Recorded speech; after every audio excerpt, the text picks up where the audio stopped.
Every Uh, girl deserves her Prince Eric. Where are all the Prince Erics? don't go there.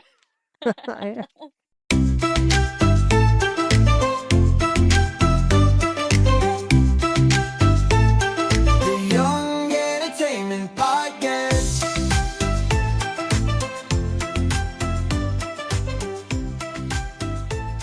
The Young Entertainment We are live. Record. Oh, are Yeah, we? hey. Yay. Yay!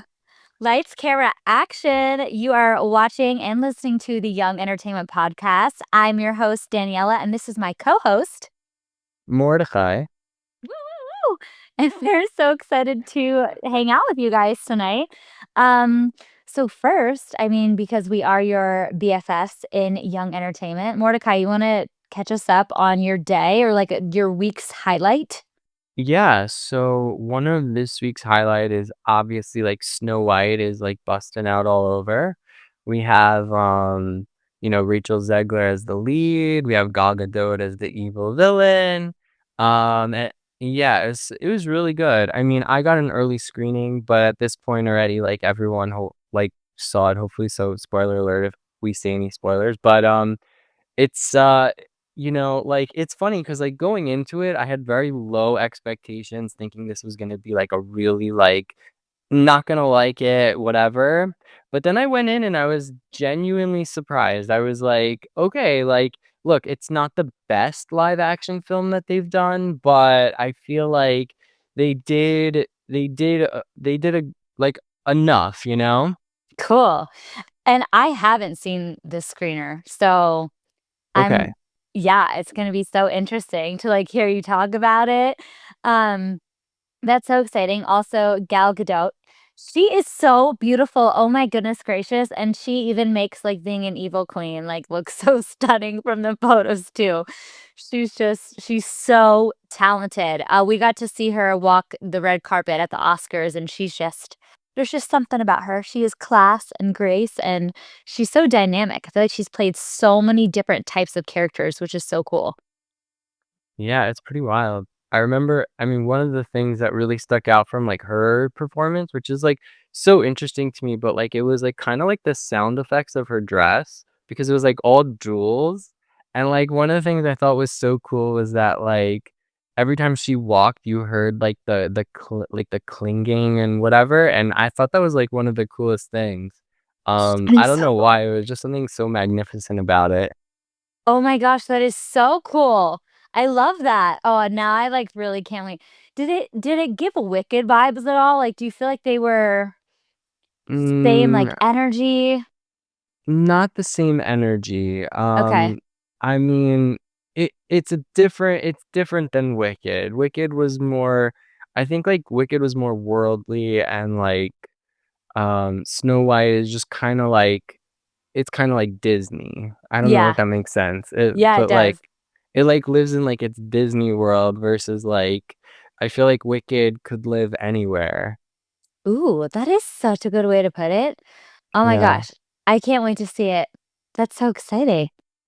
Yeah, one of the other things I really loved about it was actually it's really funny, so Andrew Barth Feldman makes a guest voice appearance in one of the dwarfs, and, like, I was like I was, like, kinda shocked 'cause going into it, I actually didn't know that it was his voice until, like, the credits, and I'm like, "Whose voice was that?" And then, of course, like, it's going, and I'm like, "Oh, Andrew Barth Feldman, of course." And we love Andrew, we actually interviewed him twice, so that was actually so it's always good to see, like, a familiar name. Yeah. Wow, that is so cool. Oh my gosh, he's just really blown up. That's so exciting. Yeah, I think he's in a show right now on Broadway. I don't remember the name of it. Oh, cool.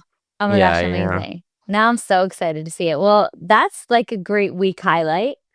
Yeah, no, it was great. I mean, like, yeah, I left in the middle of the work week, so that was fun. Oh, Got to, like, you know, take off a little bit, do my thing, like, relax for, like, a few hours, oh my and gosh. just, yeah.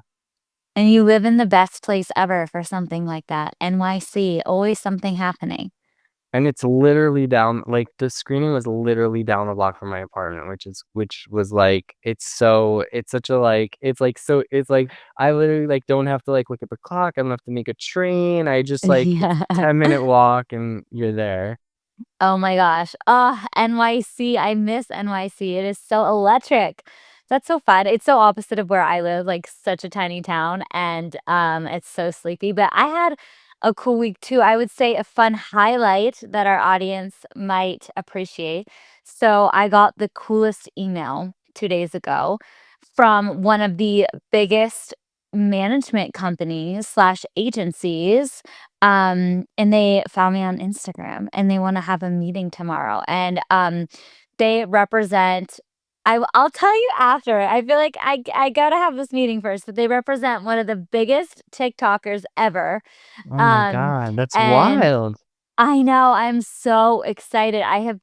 They specialize in doing, like, 360 deals, which for our audience, I feel like this would be really interesting and fun. So a 360 deal is like they represent you 360. So not just for influencer deals, brand deals, they can represent you for film and TV and music and publishing and brand launching in addition to like managing you as an influencer.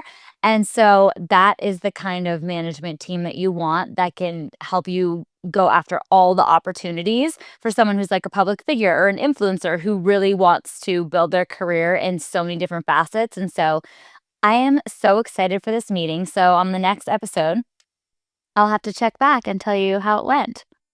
Oh my god, I actually love that, that's so exciting. I know it's I so didn't even exciting. know. I know, I can't wait. It's gonna be so fun. It's this episode. It's kind of Disney-esque, I feel like. Anybody that's a Disney fan is going to absolutely love it. Do you wanna take it away with, your first topic that you have?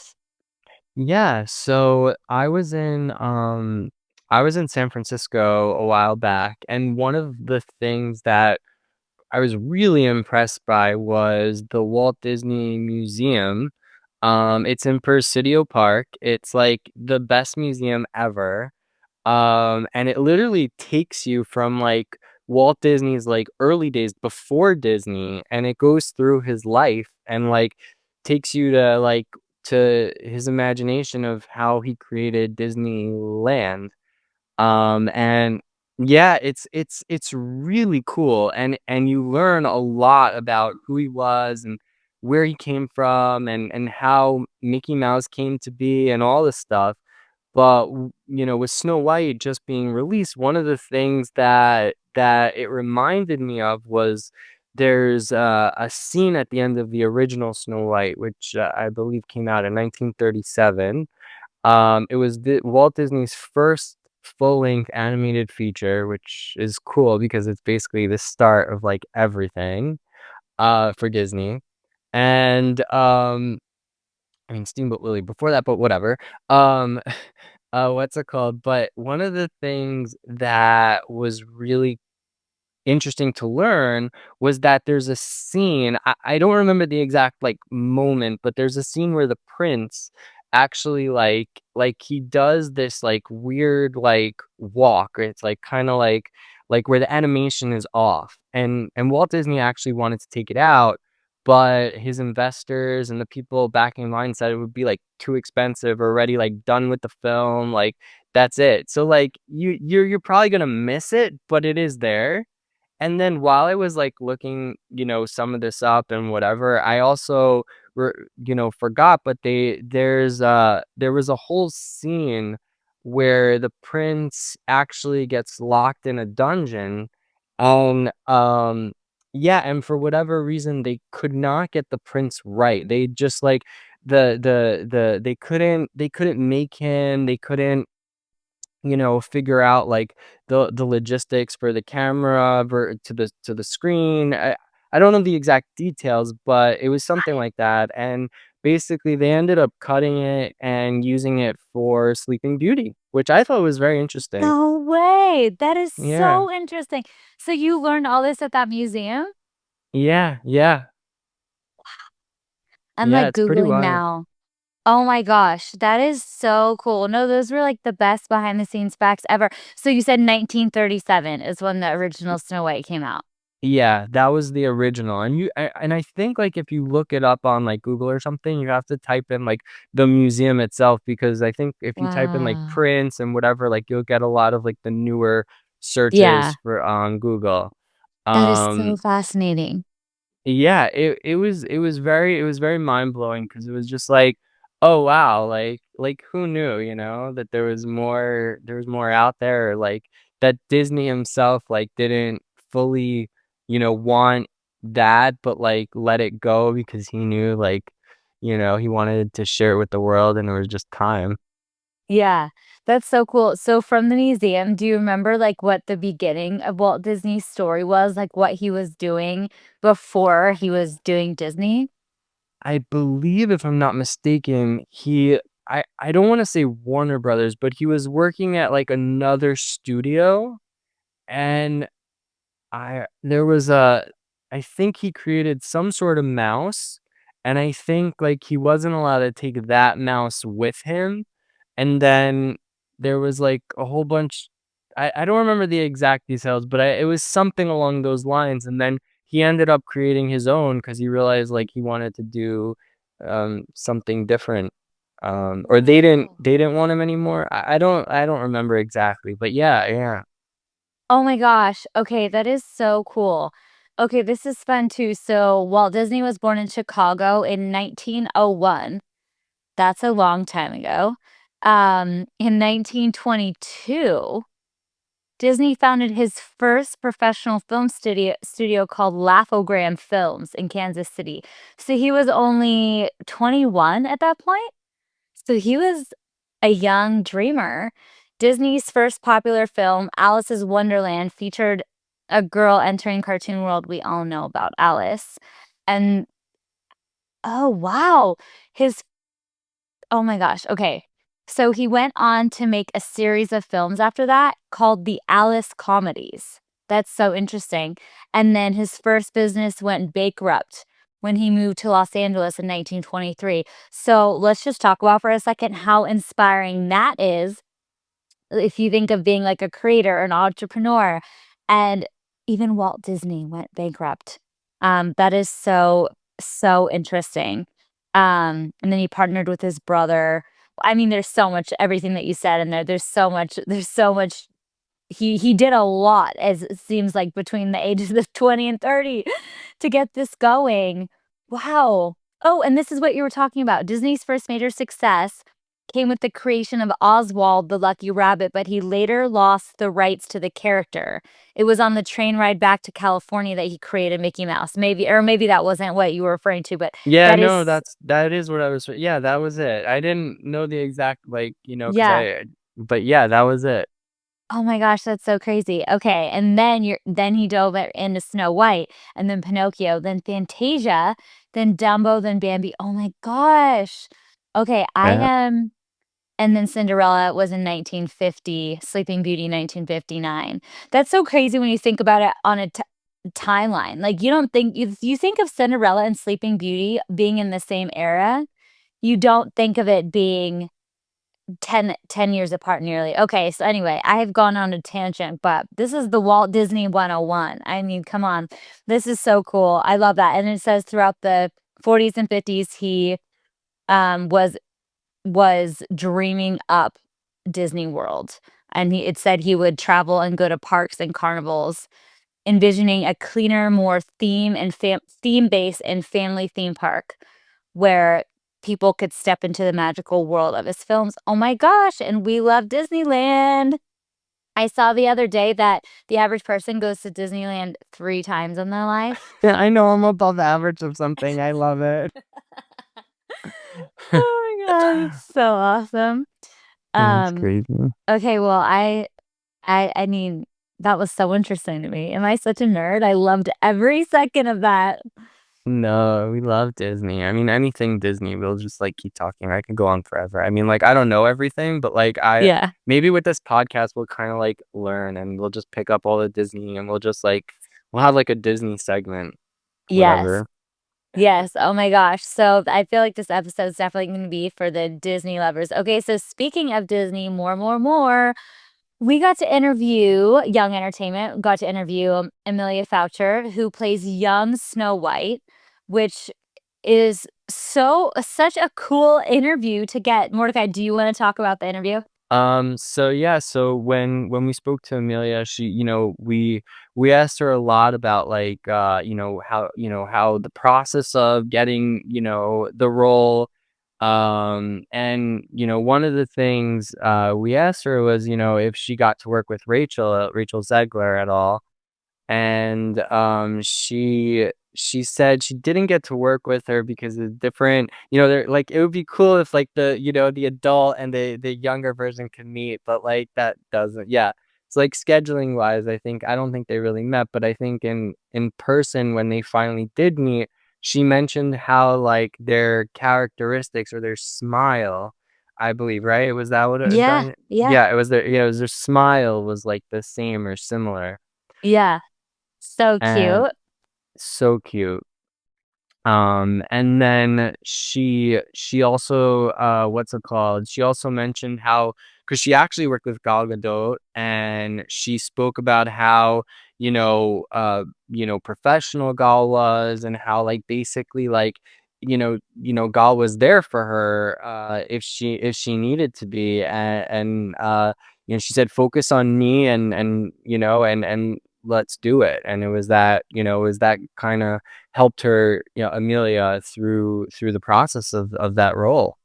Yeah, Um, that really yeah. stood out to me too when Gal told Amelia, when I think it was Amelia was a little bit nervous about the scene, and Gal was like, "Don't worry about it, just focus on me." And I was like, that is so sweet. Like, talk about a mentor, that's such great advice too, because in acting, really, you wanna focus on the person because a lot of acting is reacting, and I'm like, "Oh my gosh, what a great piece of advice, and how what a cool experience to be able to work with someone like Al and just learn so much." I love that. Yeah, it's always like cool to like hear, like, especially like a Disney feature film, you're like, wow, Yeah. this is like so cool. Like Yeah. I get to be a part of that, and then, and then listen to that person talk about that experience is just unbelievable. Oh, yeah, unbelievable. Like, we're like, Yeah. I feel like we're, like, the 2nd degree, like, the whole 7 degrees of Kevin Bacon? It's, like, the Yeah. 2nd degree of the Disney movie. It's so cool to hear about it, like, hear about it from a firsthand experience about what it's like on set. So, yeah, you guys, you have to go watch/listen to Amelia Foucher's interview that we did with her. Literally so cool. She plays young Snow White. You're not gonna get any closer to being on set of Snow White than listening to this interview. So if you wanna watch it on YouTube, and if you wanna listen to it, you can stream it anywhere you listen to your podcast. So Who do you think our like 7 degrees of Kevin Bacon are today? Like, if you were to pick a 7 degrees of Kevin Bacon, like, who would our Kevin Bacon be? are you I talking about have one. who, like, our Kevin Bacon is, or who our connections would be to him? No, no, no, no, no. Who would be like the 7 degrees? Like when we like want to Yeah. make that connection from one person to Yeah. another. Yeah. I have one person in mind that That would I be that your I connection?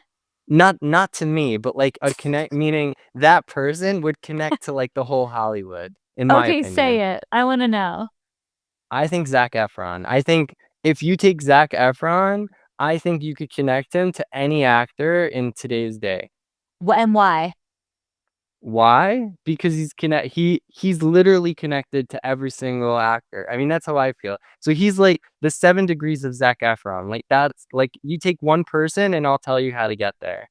Yeah, because he's been in so many genres, and just he's been all over Hollywood from Disney to these major films, like, is that right? That's what you're saying? Yeah, He's yeah. yeah, Not only that, but totally. like I feel like he's just like he just has like that, yeah, like Yeah, connection. totally. It's so funny, that made me think of a TikTok I saw the other day of Coach Bolton from High School Musical. Did you see this? So the actor who plays Coach Bolton, he was in an In-N-Out burger, and it's a video of him. He's like, "I'm just trying to enjoy a nice In-N-Out burger," and he was laughing, and all these kids are, like, surrounded him 360 singing High School Musical songs in this Oh In-N-Out, and my it's god, I just love that. hilarious. Did you see it? I might have like passed by it just because like I must have like I might have been working and I was just like scrolling Yeah. my phone, but yeah, I think I saw something of it. Yeah. It was magical. It was so funny too, because like, these kids in front of him are singing to him, and then they kinda stop, and then kids behind him say, like, "Go, Coach Bowden," like and he's like, "Oh my gosh," like, it's just crazy because that movie was released a long time ago. Let's actually what year? I wanna know. What year we're about to feel so old, I is know. High School Musical released? And he also showed up in the show, which was cool. So cool. Okay, 2006, so 19 years ago. Oh, that hurts. Is that for real? 19 years ago? Oh, that's rough. You know, have you seen those? It's like if this movie came out when you were in middle school, it's time for Botox or something like that. Those funny Oh videos. no. Oh, what were you gonna say though? No, I thought you were gonna say something else. I thought you were gonna say like if that movie was made today, like who would play those roles? Oh, wow. Who would be Yeah, Zac Efron? Oh my gosh. Oh it's my a gosh. good I feel like question. I feel like Do you think Chase Stokes could. okay. Could he Who sing? Well, I mean, Zach didn't sing in the first one, but yeah. Which is another fun fact from Disney. Yeah, Drew Seeley sang for Zac Efron in the first High School Musical. that's right. Um, I feel like they might cast Timothy Chalamet. Oh, that's a good one. Yeah, Eh, who would play yeah, he did Wonka. So yeah, he just did that other singing movie. yeah. Who would be, Gabriella? Tell me. Oh, Olivia Rodrigo. Oh, wait, she was in High School Musical series. I can't be pulling from that. Oh my gosh, let's see, who would it be? Maybe I was gonna say Belly, but what's Lola Tongue Aw, maybe? that would be so cute. I would watch that in a heartbeat. I honestly, so cute. I love that. Yeah, she's amazing. And then Renee Rapp would play Sharpay. Oh, interesting. I don't I know. mean I mean she did the Mean Girls, like the musical. Yeah, So yeah. like it definitely like I mean to definitely see it. Yeah. So you and I are just basically casting directors now, which brings us to a point that we were trying to make like 10 minutes ago, which was um how Amelia Foucher and Rachel Zegler kind of look alike, right? So Snow White, mini Snow White, we'll call her young Snow White.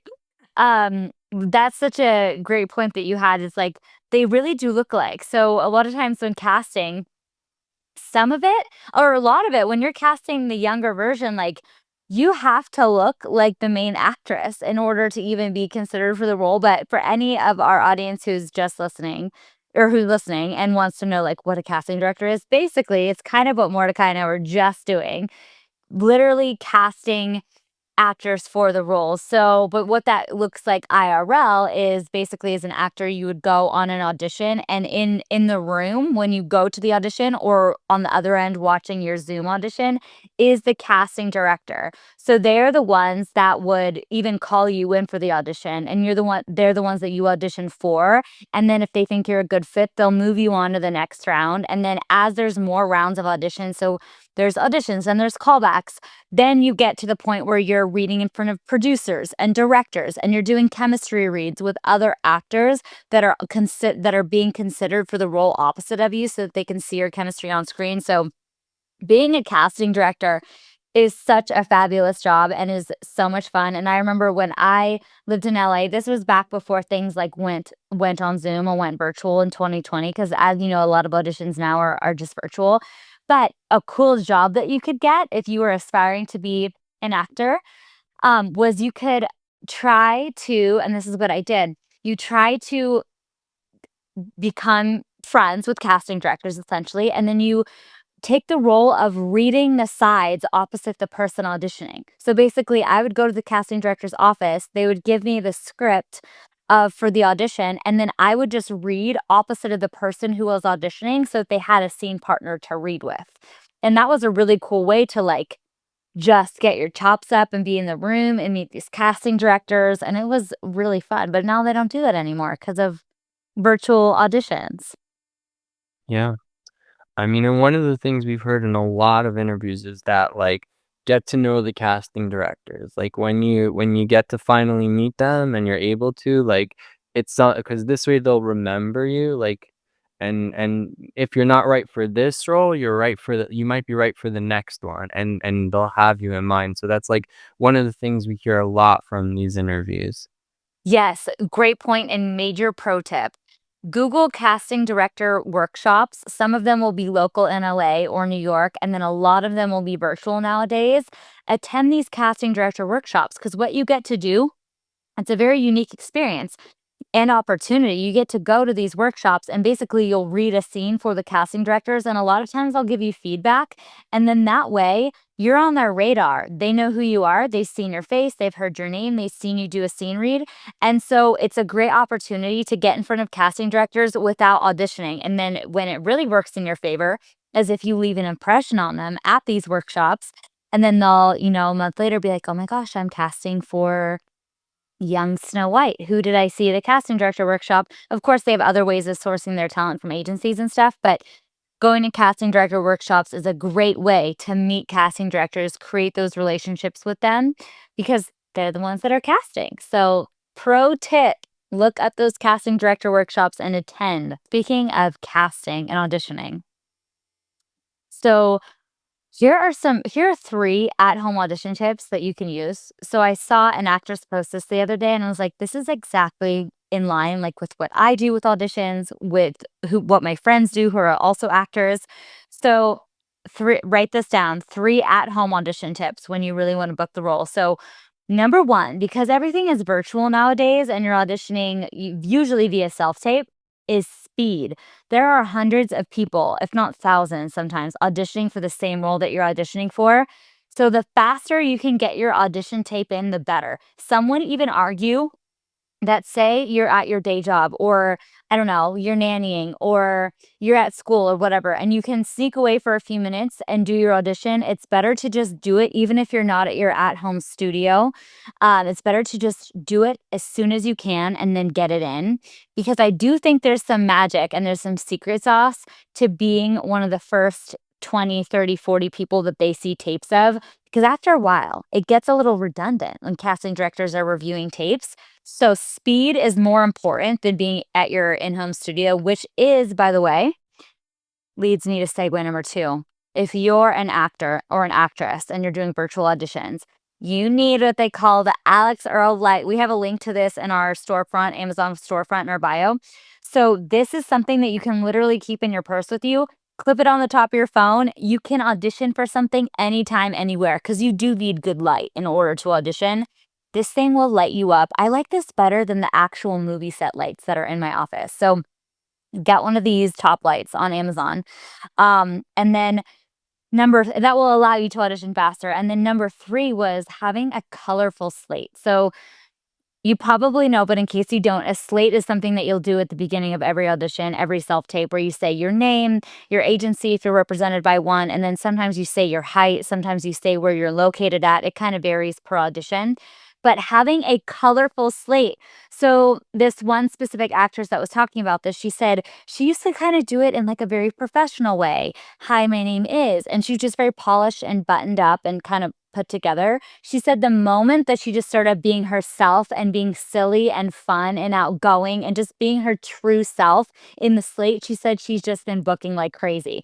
So don't be afraid to just be yourself in the slate and make it as colorful as you want it to be. Leave bloopers in there, just have fun with it. And she said those 3 things, which I totally agree with, are a great way to book the audition. Oh, so Mordecai, I heard you have a game. Are we going to play a game? It's not really a game. It's more just like a rapid fire and like favorites.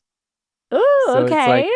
and I honestly didn't think too much about mine. So I'm kind of gonna go with like we're gonna do it together.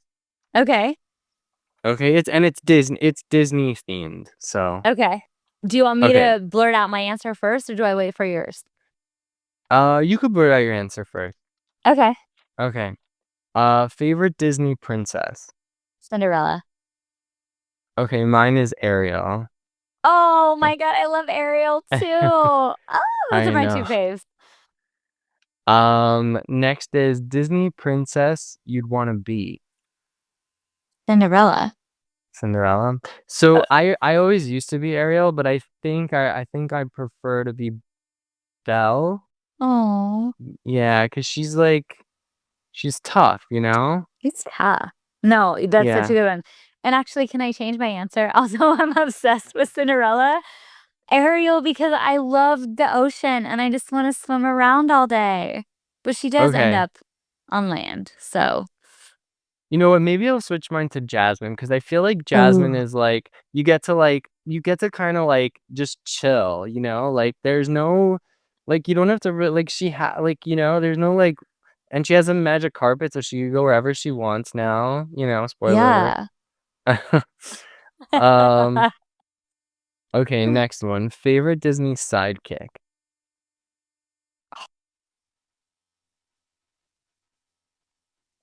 Sebastian. Sebastian. Mine is Abu. I'm like obsessed with Oh. Abu. I used to have like a doll actually, like when I was little, and it used to like go around my neck, so I always felt like I was like Aladdin. That's so cute. I love that. Yeah. Oh my gosh, wait, I have to interject really quick. Yeah, So, yeah, yeah, sure. speaking of you like being younger and having a little Abu on your shoulder. Okay, so I'm so excited because my niece, she's turning 7 this weekend, and we went to Disneyland with her in March, and she didn't get to do the Bippity Boppity Boutique, and she was really sad. And so I'm gonna surprise her, and I'm doing her very own Aunt Daniella's Bippity Boppity Boutique at Uh, my house. And so I'm gonna do like all the stations for her. So I'm gonna get her some cute stuff to like dress up. We'll do her hair, do her makeup, and she's her favorite princess is Ariel. So I'm like, I just like you remember having a little Abu thing that you'd wear on your neck. I feel like she's yeah. gonna remember this forever. So anyway, I'm so excited. Oh, We that is love so Disney princesses. exciting. Yeah, Yeah. no, I love that. Okay, sorry. Um, I love this no, no, rapid no. fire. It's good. It's good. I, okay. Favorite Disney villain. Ooh, I have one, but it is gonna be very unconventional. Okay. Hold on one second. Cause like I keep thinking of like all the different ones, and I'm like, what's my favorite? Because they're all so like there's so many good ones. So, wasn't Parent Trap Disney? Parent Trap was Disney, yeah, is Disney, Yeah, yeah, yeah. I was gonna say Meredith Blake. Oh, twist. I like it. I like it. Favorite Uh, villain ever. It's not a yeah. crime to be young and beautiful, you know? Isn't that what she says? Oh my God, that's so funny. I wouldn't even go there, but I love that. That's a good answer. Who's your favorite Um, villain? I keep like you know what? Now that I'm asking the question, I'm like changing it in my head. I think it's Radigan. I think Radigan is a really cool one. Do you remember him from The Great Mouse Detective? No. Yeah, he was a rat. And he was like, because it was supposed to be like Sherlock Holmes, and I forget, Uh-huh. I don't know who the bad guy is in the Sherlock Holmes books because I never read them. But like Professor Radigan, Radigan. is that his name? Yeah. Oh, so there you go. Yeah, there you go. So that's it. Oh my gosh, I love it. He does look really scary. He Y- definitely is giving big villain energy. Yeah. Yeah, no, now because it's like, and they do some creepy things in that film. Like you got to watch out, like kids. Like seriously. Okay. That's funny. Do you have a favorite Disney castle? Oh, wow. Okay, wait. I need to just Google and get a quick visual. Okay. I will say this, at Disneyland, Downtown Disney, they have the Lego store, and you can literally buy vivid castles, and I was looking at them, and they're so cute. Oh my gosh, you go first because I don't Okay. know. I'm gonna go classic, Cinderella because it's just so iconic, and every time you go to Yeah. Disney World, it's just like it's just there, and you're like, "Wow." So, like, I think it's because it's, like, real, like, it's realized, Oh, like, it's something that exists, I think. I yeah. mean, I know they all come from, like, somebody thought of it, and they saw it somewhere, like, and they recreated it in its own image, but, like, Yeah. I feel like because, like, the Cinderella castle is, like, an actual thing that, like, it's, like, I don't know, just something about, like, I think that for me is, like, "Oh, that's cool." Totally. So I just Googled too. So the Cinderella Castle, like what you're saying, is at Magic Kingdom at Disney Mhm. World, which I've never seen, I've never been to, but Sleeping Beauty Castle is the one at Disneyland, and I love that one. Okay, okay, Yeah. fair. So Which is now I have to funny go to Magic Kingdom. which is funny because I don't know if that's the actual what it looks like, though. Meaning, like, Oh, if really? you look at Sleeping Beauty, if you type it in, like, from the movie, I don't think it's like I don't think it's the same Oh, from what I wow. remember. Interesting. But they do call it the Sleeping Beauty's castle, so you're not wrong. So Yeah, yeah. it is right. It is right. I love this question though. I just want to like live in my own castle. So, Fair. I oh mean, my gosh. Jasmine has a really cool palace. I mean, Ariel comes from like a gorgeous, and then Prince Eric has like a beautiful lakeside shore, like everything. Every Uh, girl deserves her Prince Eric. Where are all the Prince Erics? don't go there. Um, Fair. Okay. And I'm just gonna do this last one. Favorite Disney Yeah. song. Oh my gosh, look at this stuff. Isn't it neat? Wouldn't you think my collection's complete? I think that has to be it. What about you? Part of Your World is my favorite, and I'll just say that the male version of that is Hunchback's Out There, and that's a beautiful Really? song, yeah, Oh, because yes. it's like wanting to be a part of the world, so it's the same yeah. Oh. So those are my 2 top, but Part of Your World is probably number 1, for sure. Oh my gosh, it's so good. It's so much fun. Oh, I love that. Yeah, Yes, this was so much fun. I've had the time of my life for the past 40 minutes talking I about know, all of this. yeah, more Disney, we'll do more Disney. More Disney. Okay, so now that we've had the most fun ever and we are in our own little fairylands mentally, that's where we're at. You know, how it's like people post a picture in like Jamaica on the beach and I'll be like, mentally, I'm here.